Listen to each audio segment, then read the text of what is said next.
Hello, Mark. This is Tim, a freshman, from the Speaking and Listening class, Section B.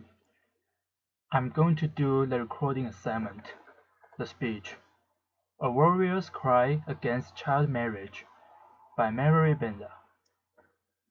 I will begin today by sharing a poem written by my friend from Malawi, Aileen Perry. Aileen is only 13 years old, but when we were going through the collection of poetry that we wrote, I found her poem so interesting, so motivating, so I will read it to you. She entitled her poem, I Will Marry When I Want. Laughter. I will marry when I want. My mother can't force me to marry. My father cannot force me to marry. My uncle, my aunt, my brother and sister cannot force me to marry. No one in the world can force me to marry. I will marry when I want, even if you beat me, even if you chase me away, even if you do anything bad to me. I will marry when I want. I will marry when I want, but not before I am well educated, and not before I am all grown up. I will marry when I want. This poem might seem odd, written by a 13-year-old girl, but where I and Aileen come from, this poem, which I have just read to you, is a warrior's cry. I am from Malawi. Malawi is one of the poorest countries, very poor, where gender equality is questionable. Growing up in that country, I couldn't make my own choices in life. I couldn't even explore personal opportunities in life. I will tell you a story of two different girls, two beautiful girls. These girls grew up under the same roof. They were eating the same food. Sometimes they would share clothes and even shoes, but their lives ended up differently, in two different paths. The other girl is my little sister. My little sister was only 11 years old when she got pregnant. It's a hurtful thing. Not only did it hurt her, even me. I was going through a hard time as well. And it is in my culture. Once you reach puberty stage, you are supposed to go to initiation camps. In these initiation camps, you are told how to sexually please a man. There's this special day, which they call very special day, where a man who is hired by the community comes to the camp and sleeps with the little girls. Imagine the trauma that these young girls go through every day. Most girls end up pregnant. They even contract HIV and AIDS, and other sexually transmitted diseases. For my little sister, she ended up being pregnant. Today, she's only 16 years old and she has 3 children. Her first marriage did not survive, nor did her second marriage. On the other side, there is this girl. She's amazing. Laughter applause. I call her amazing because she is. She's very fabulous. That girl is me. Laughter. When I was 13 years old, I was told, "You are grown up.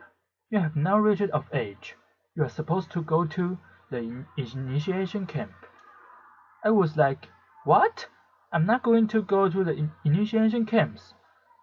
You know what the woman said to me? "You are a stupid girl, stubborn. You do not respect the traditions of our society, of our community." I said no because I knew where I was going. I knew what I wanted in life. I had a lot of dreams as a young girl. I wanted to get well educated, to find a decent job in the future. I was imagining myself as a lawyer, seated on that big chair. Those were the imaginations that were going through my mind every day. And I knew that one day I would contribute something, a little something to my community. But every day, after refusing, women would tell me, "Look at you. You are all grown up. Your little sister has a baby. What about you?" That was the music that I was hearing every day. And that is the music that girls hear every day when they don't do something that community needs them to do. When I compared the two stories between me and my sister, I said, "Why can't I do something? Why can't I change something that has happened for a long time in our community?"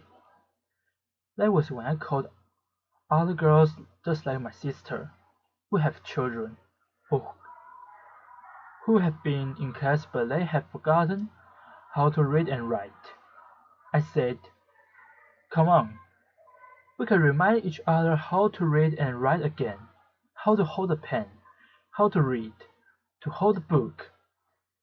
It was a great time I had with them, nor did I just learn a little about them, but they were able to tell me their personal stories, what they were facing every day as young mothers. That was when I was like, why can't we take all these things that are happening to us and present them and tell our mothers, our traditional leaders, that these are the wrong things? It was a scary thing to do, because these traditional leaders, they are already accustomed to the things that have been there for ages. A hard time to change, but a good thing to try. So we tried. It was very hard, but we pushed. And I'm here to say that in my community, it was the first community after girls pushed so hard to our traditional leader. And our leader stood up for us and said, "No girls have to be married before the age of 18. A pause. In my community, that was the first time a community that had to call the bylaws. The first bylaw that protected girls in our community. We did not stop there.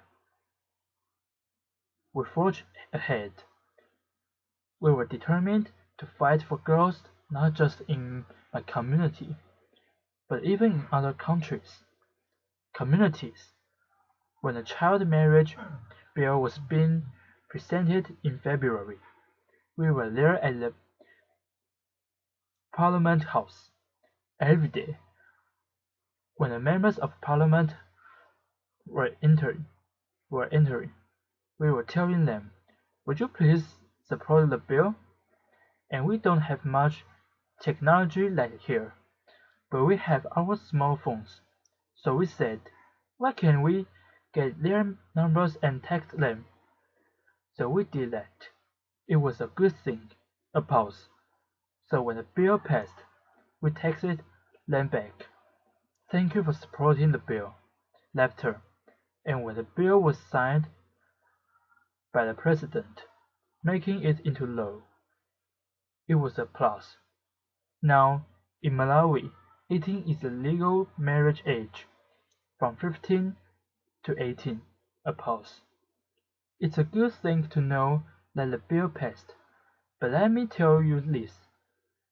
There are countries where 18 is the legal marriage age, but don't we hear cries of women and girls every day? Every day, girls' lives are being wasted away.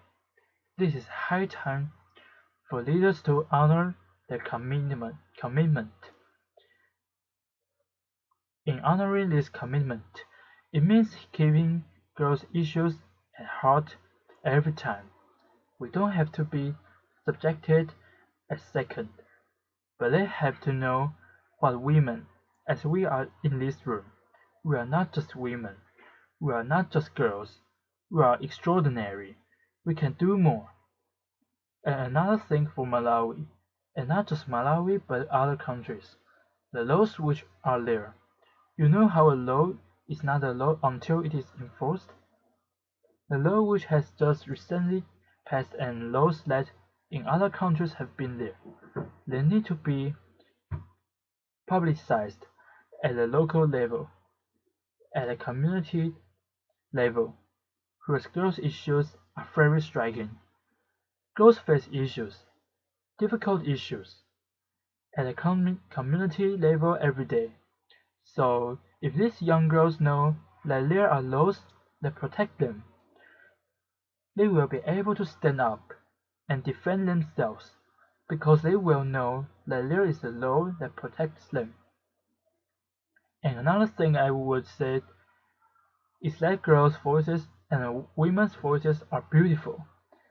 They are there, but we cannot do this alone. Male advocates, they have to jump in, to step in and work together. It's a collective work.